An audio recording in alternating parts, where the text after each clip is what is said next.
The champagne glass slipped from Victoria Chen's perfectly manicured fingers, shattering against the marble floor of her penthouse. On her phone screen, her ex-fiancé Marcus grinned beside a woman whose diamond ring could blind someone from across a room. Just married. The caption read, 6 months. It had taken him 6 months to replace her with someone younger, someone who hadn't wasted 3 years building him up from a struggling entrepreneur to the CEO he'd become. The betrayal burned like acid in her chest, and in that moment of white-hot rage, Victoria made a decision that would change everything. She'd show him. She'd show all of them. The next morning, Victoria walked into Sunny Day's diner wearing a Chanel suit that cost more than most people's monthly rent. She wasn't there for the coffee. She was there because fate, or perhaps something more deliberate, had led her to notice Daniel Rodriguez 3 weeks earlier.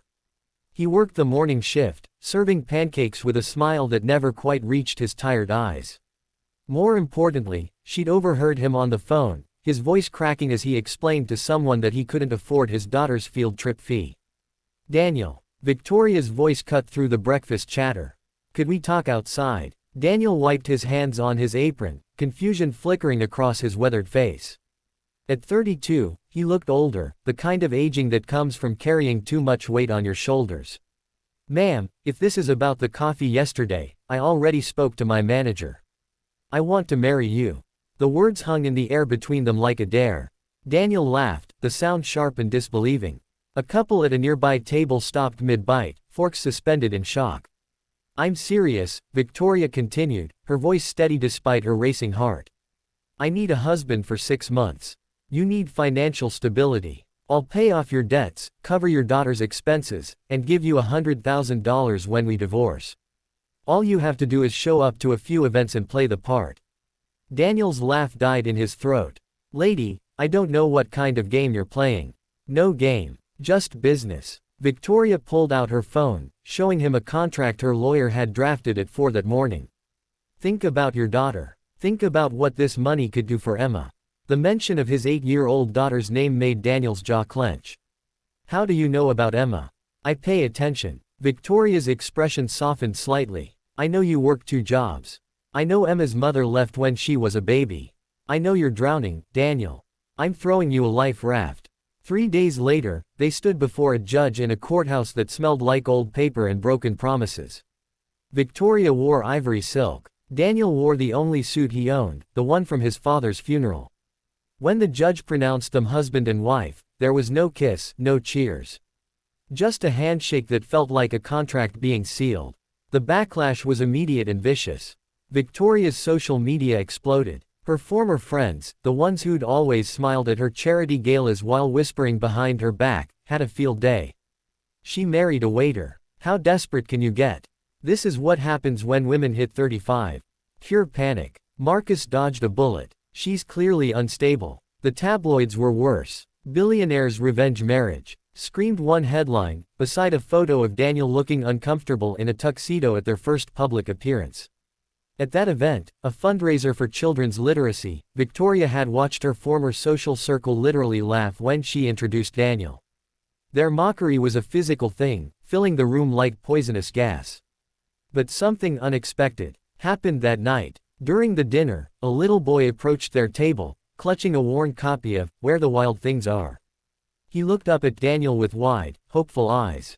My teacher says you know all the voices, the child whispered.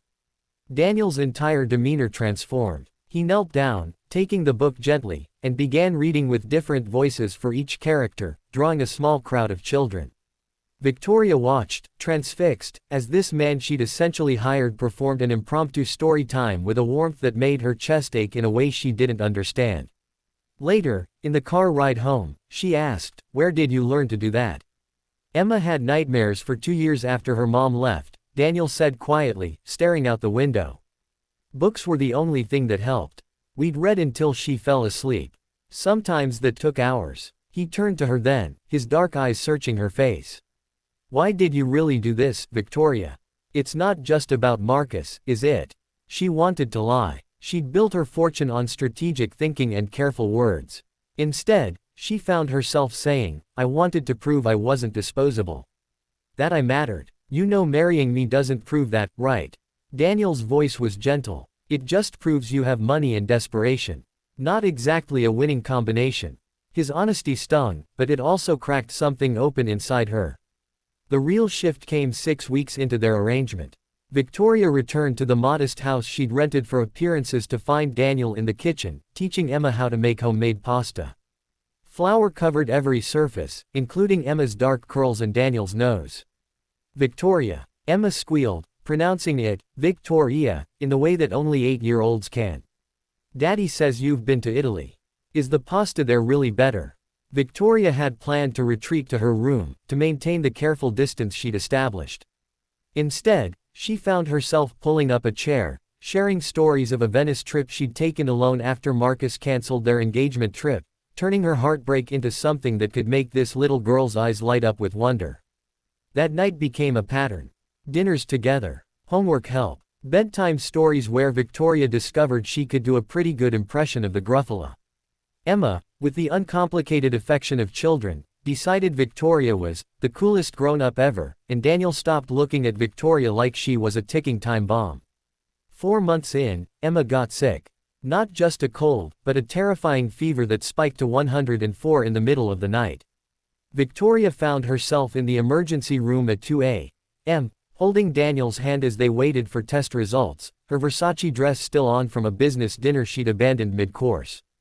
Bacterial infection, the doctor finally announced. Serious, but treatable. She'll need to stay a few days. Daniel's knees actually buckled. Victoria caught him, and for the first time since their courthouse wedding, they held each other like people who genuinely cared.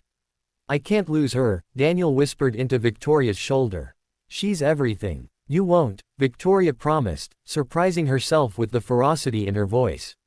I won't let you. She stayed. For 3 days, Victoria Chen, who'd built an empire and never missed a business meeting, stayed in an uncomfortable hospital chair, reading stories, fetching ice chips, and discovering that Emma's recovery smile was worth more than any deal she'd ever closed. Marcus sent flowers to the hospital. The card read, "Heard about your stepdaughter.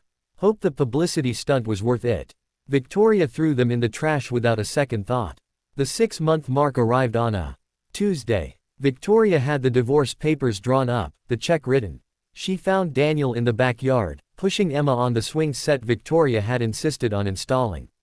"Higher, Daddy, higher. We need to talk," Victoria said. That evening, after Emma went to bed, they sat across from each other at the kitchen table. The papers lay between them like a challenge. "I know our deal's done," Daniel started, his voice rough. "And I'm grateful, Victoria. You saved us. But I need to say something before you go back to your real life. Daniel, you walked into that diner looking for a prop. Someone to make your ex jealous. But somewhere along the way, you became Emma's hero. You became." He paused, struggling. "You became someone I can't imagine not having in my life. Emma asks me every night if you're staying forever. I don't know what to tell her anymore." Victoria's eyes burned. "I walked into that diner thinking I knew exactly what I wanted.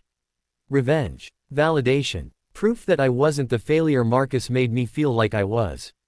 She reached across the table, taking Daniel's calloused hands in her smooth ones. "But you and Emma showed me what I actually needed. A family. A home. A place where my worth isn't measured in zeros on a bank statement. So what are you saying?" Victoria picked up the divorce papers and, without breaking eye contact, tore them in half. "I'm saying everyone can laugh all they want. They laughed when I married a single dad to spite my ex. They'll probably laugh when I stay married to him because I fell in love." Her voice cracked. "But their laughter doesn't matter anymore. Only this does. Only us." Daniel was crying now, unashamed tears streaming down his face. "Emma's going to lose her mind. She's been planning our real wedding for weeks. Apparently, the courthouse one didn't count because there was no cake." Victoria laughed through her own tears. "Then we better give her a wedding with the biggest cake in the state." 6 months later, they renewed their vows in that same courthouse, but this time Emma stood between them in a princess dress, holding both their hands. The only guests were people who'd shown up with genuine love, not obligation. It was small and perfect. The story went viral, of course. But the headlines were different this time, when revenge becomes real love.